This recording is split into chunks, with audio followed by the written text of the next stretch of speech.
Inawezekana kuna nyakati ambazo umetamani urudi kwa Yesu, lakini kuna watu wameukatisha tamaa, wakasema kwa Yesu hawahitajiki watu wa namna yako, kwa sababu una dhambi, kwa sababu una 1, 2, 3. Sikiliza, Yesu anawapenda watu wake wote. Karibu sana kwa Yesu. Tumia nafasi hii kuokoka. Inawezekana unatamani kuweza kuomba pamoja nami sala ya toba hapo ulipo. Unapoangalia video hii, unasukumwa kuomba sala ya toba ili uingie kwa Yesu.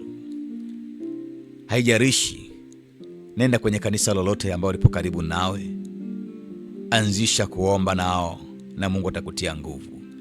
Mimi nitakuombea toba hapa ili Mungu atulehemu, atusamee, atuoshe.